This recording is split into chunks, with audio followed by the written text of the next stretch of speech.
Hello दोस्तों। मेरा junior accountant का डॉक्यूमेंट वेरिफिकेशन 11 तारीख को 9:30 बजे वाली शिफ्ट में था। यानी फर्स्ट डे फर्स्ट शिफ्ट में मेरा डीवी हो चुका है। मेरे डीवी में क्या एक्सपीरियंस था और कौन कौन से शपथ पत्र ज़रूरी है, वहाँ पे क्या प्रोसीजर होता है, स्टेप बाय स्टेप मैं आपको पूरा एक्सप्लेन कर दूँगी इस वीडियो में। तो आप वीडियो को लास्ट तक देखना और इसमें आपको सारे डाउट्स क्लियर हो जाएंगे। फिर भी अगर आपको कोई डाउट आते हैं तो आप कमेंट बॉक्स में कमेंट कर देना, मैं रिप्लाई कर दूँगी। तो जिनकी मॉर्निंग शिफ्ट है तो 9:30 बजे एंट्री दी गई थी। एंट्री के लिए उन्होंने आधार या कोई भी आइडेंटिटी प्रूफ आपका हो, आधार हो तो आधार ले जाना, तो वो होना चाहिए आपके पास में। साथ में आपका एक एडमिट कार्ड होना चाहिए जेआरए का। उन्होंने एडमिट कार्ड में रोल नंबर देख के फिर एंट्री दी थी। और एंट्री हो जाने के बाद में वित्त भवन की बिल्डिंग में आपको टोकन नंबर प्रोवाइड कराया जाता है। टोकन नंबर में आपका ये लिखा होता है कौन सा दल समूह है, कौन सी टीम आपका डॉक्यूमेंट वेरिफिकेशन करेगी। दल समूह की जो लिस्ट थी वो बाहर ही लगी हुई थी, गेट के बाहर ही। उसमें आप पहले जाते ही चेक कर लेना आपका रोल नंबर कौन से दल समूह में है। और वो टीम मतलब दल समूह मतलब एक टीम जैसे कुछ कैंडिडेट्स का डीवी कर रही है, तो कौन से वाले टीम आपका डीवी करेगी तो उसका नंबर आप देख लेना। उसके बाद में जब आपको टोकन संख्या मिल जाती है तो एंट्री करते टाइम आपकी एक फ़ोटो ली जाती है। उसके बाद आप अंदर टीम के पास चले जाते हो। एक टीम के अंदर 3 लोग थे और उन्होंने मेरा डीवी जब स्टार्ट किया तो उन्होंने मुझसे ओरिजिनल डॉक्यूमेंट्स और फ़ोटोकॉपी ले ली। उनके पास में साथ में मेरा स्क्रूटनी फॉर्म भी ले लिया था और उनके पास पहले से ही मेरा एप्लीकेशन फ़ॉर्म था। तो उन्होंने स्क्रूटनी फॉर्म, एप्लीकेशन फ़ॉर्म और फ़ोटोकॉपीज़ जितनी भी थी, इन सब के अंदर मेरी सारी डिटेल्स को मैच किया। अब वो आपके जो ओरिजिनल डॉक्यूमेंट्स हैं, फ़ोटोस्टेट, स्क्रूटनी फॉर्म, ये सब में, और जो एप्लीकेशन फॉर्म आपने जूनियर अकाउंटेंट का भरा था, इन सब में आपकी डिटेल्स चेक करेंगे, सब में सेम होनी चाहिए। फादर्स नेम, मदर्स नेम और आपका खुद का नाम, एड्रेस सब चेक कर रहे हैं। सारे जो आपके मार्क्स आए थे, आपके रोल नंबर, डिग्री के और मार्कशीट्स के, ये सब चीज़ें वो चेक कर रहे हैं अच्छी तरीके से कि सब सेम होनी चाहिए। अगर आपके सारे डॉक्यूमेंट्स में सारी डिटेल्स सेम है तब तो कोई प्रॉब्लम ही नहीं आएगी, आपका डीवी बहुत आराम से हो जाएगा और वो आपको इसके लिए कुछ भी कमी नहीं निकालेंगे। अगर आपकी डिटेल्स में कुछ में चेंजेस है, कोई डॉक्यूमेंट्स में नाम अलग है या कुछ भी डिटेल अलग है, तो आप उसके लिए अगर पहले से एफिडेविट बना के लेके जा रहे हो तो आप उनको वहाँ दिखा दोगे और कोई प्रॉब्लम नहीं होगी। अगर आप कोई वहाँ मिस्टेक निकलती है और आपको पहले से पता नहीं है, तो अगर वो आपको बोल रहे हो कि सादा पेपर पे लिख के ही साइन कर दो तो आप लिख देना। अगर वो बोलते हैं कि इस चीज़ के लिए आपको एफिडेविट बनाना पड़ेगा तो इसके लिए भी आपको वो टाइम देंगे। अगर आपकी कोई बहुत बड़ी प्रॉब्लम निकलती है और आपको एफिडेविट की ज़रूरत पड़ती है तो वो आपको आराम से 1 घंटा दे रहे थे। तो मेरे को बाहर लोगों से बात करके पता चला था कि किसी के अगर कुछ निकल भी रही है कोई प्रॉब्लम तो वो उनको टाइम दे रहे हैं, 1 घंटे का दे रहे हैं किसी को टाइम कि तुम बनवा के लेके आ जाओ एफिडेविट, तो कोई प्रॉब्लम नहीं आएगी। और अगर आपको लगता है कि आपके डॉक्यूमेंट्स में कोई बड़ी प्रॉब्लम ही हो गई है तो आप पहले से ही एफिडेविट बना के ले जाओ ताकि आपको वहाँ परेशान नहीं होना पड़े। बाकी अगर आपकी सारी डिटेल्स सही है तो फिर वहाँ कोई प्रॉब्लम नहीं होनी चाहिए, आपकी मार्कशीट वगैरह सब सही होनी चाहिए, बस वो यही चेक कर रहे हैं।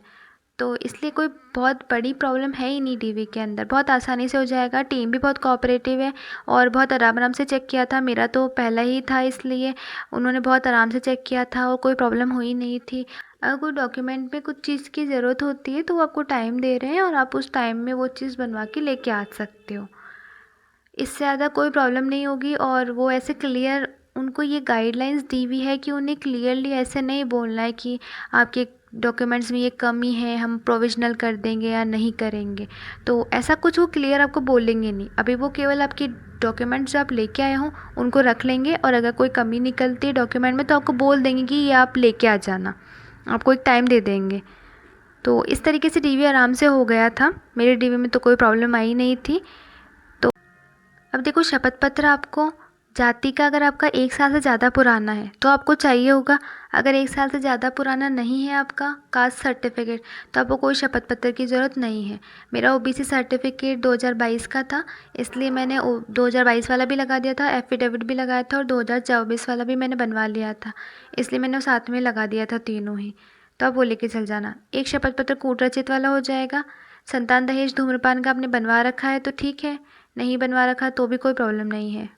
और अगर बनवा रखा है अनमेरिड हो, अगर अनमेरिड हो और आपने नहीं बनवा रखा है तो चलेगा। तो अगर आप लेके भी चल जाओगे तो वो रख लेंगे आपका। और अगर मैरिड हो तो संतान सर्टिफिकेट बनाना ज़रूरी है, तो आपको वो लेके ही जाना है। तो एफिडेविट में ये हो गया, और एफिडेविट आपके ओरिजिनल चाहिए होंगे। कैरेक्टर सर्टिफिकेट जो आप गजेटेड से बनवाओगे वो भी आपको ओरिजिनल चाहिए, और अंतिम शैक्षणिक संस्थान वाले की तो फ़ोटोकॉपी लगानी है, ओरिजिनल बस वो चेक कर लेंगे आपका। अब सारे डॉक्यूमेंट्स कौन कौन से अरेंज करने और कौन से किस सीक्वेंस में रखने, ये सबसे पहले तो आपको डिटेल स्क्रूटनी फॉर्म चाहिए आपका, जो आपने अभी फिल किया था जूनियर अकाउंटेंट का, वो आप लेके जाओगे। साथ में उसकी जो रिसिप्ट आपको मिली होगी फ़ीस पेमेंट करने के बाद, वो रिसिप्ट आपको लेके जानी है, और स्वप्रमाणित प्रति सबकी आपको सेल्फ अटेस्टेड फ़ोटोकॉपी लेके जानी है। साथ में आपको ई आधार कार्ड डाउनलोड करना है, जिसमें QR कोड अंकित होगा। आधार कार्ड डाउनलोड करने के लिए आप आधार की ऑफिशियल साइट पे जाओगे, उसके बाद में आपका आधार नंबर डालना, और वहाँ पे आपका आधार कार्ड डाउनलोड हो जाएगा। तो वो आप साथ में लेके चल जाना, उसका प्रिंट आउट निकलवा के।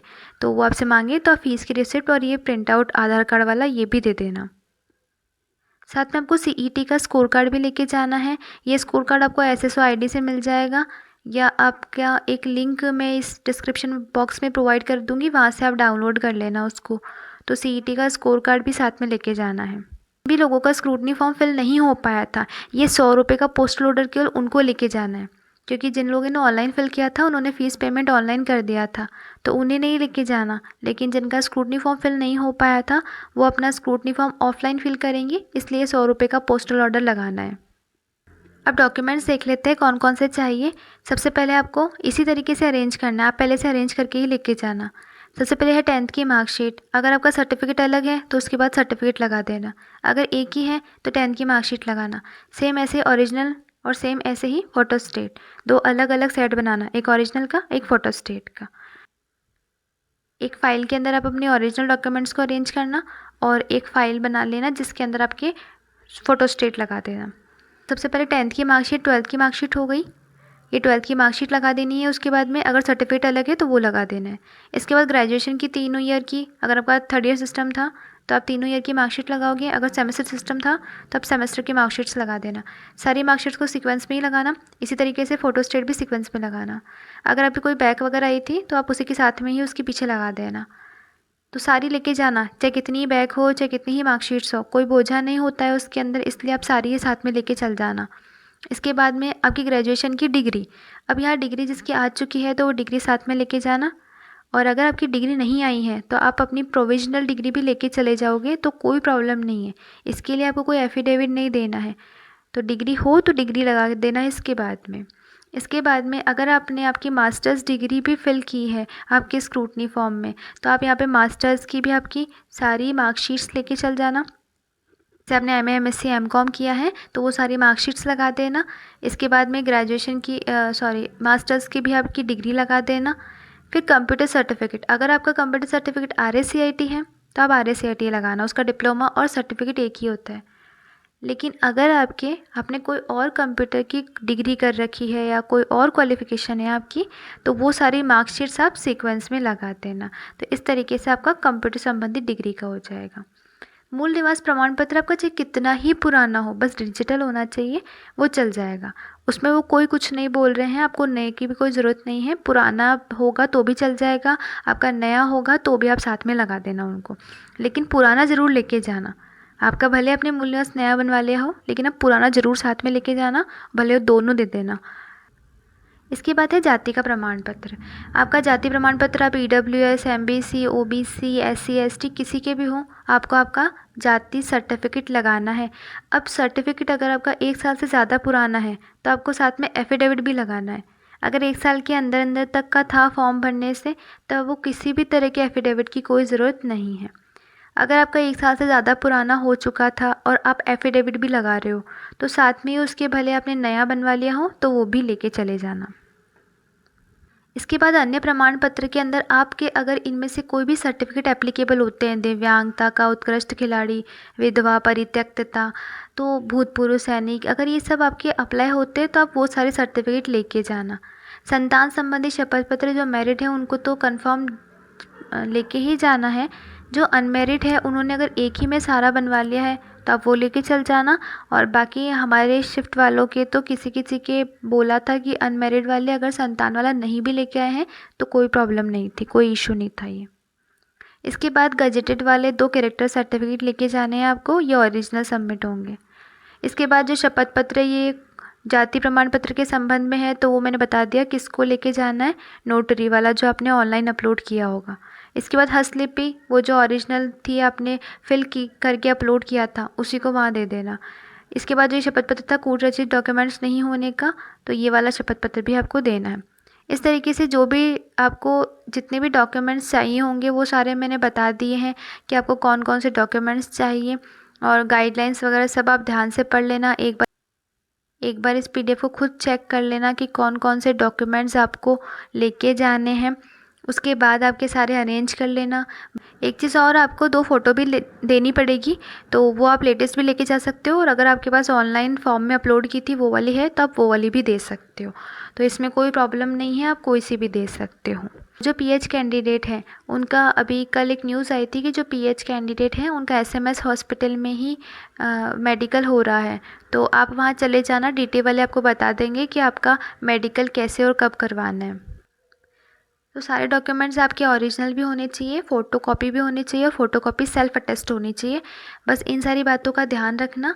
साथ में फ़ी रिसिप्ट और आधार कार्ड, ई आधार कार्ड का प्रिंट, ये मेन चीज़ें हैं जो मैंने आपको सारी बता दी हैं। आपके सारे डॉक्यूमेंट सही है तो डीवी में कोई भी प्रॉब्लम नहीं होगी, और डीवी बहुत आसानी से हो जाएगा। और टीम अभी थोड़ा ज़्यादा टाइम ले रही है, हो सकता है कुछ टाइम बाद में ये डीवी का लगने वाला टाइम और भी कम हो जाए, क्योंकि किसी किसी का 20 मिनट भी ले रहे थे, किसी का आधा घंटा पौन घंटा भी लग रहा था। लेकिन अब जब आपके आगे वाले फेजेस में डीवी होगा तो हो सकता है वो डीवी आपका और जल्दी टाइम में ही ख़त्म हो जाए। तो मैंने मेरा एक्सपीरियंस पूरा बता दिया डीवी के बारे में। अगर फिर भी कोई डाउट रह जाता है क्लियर करना तो आप वो कमेंट बॉक्स में पूछ लेना, मैं वहाँ रिप्लाई कर दूँगी। अगर आपको मेरा वीडियो सही लगा है तो प्लीज़ इसको लाइक करना और मेरे चैनल को सब्सक्राइब करना। Thank you.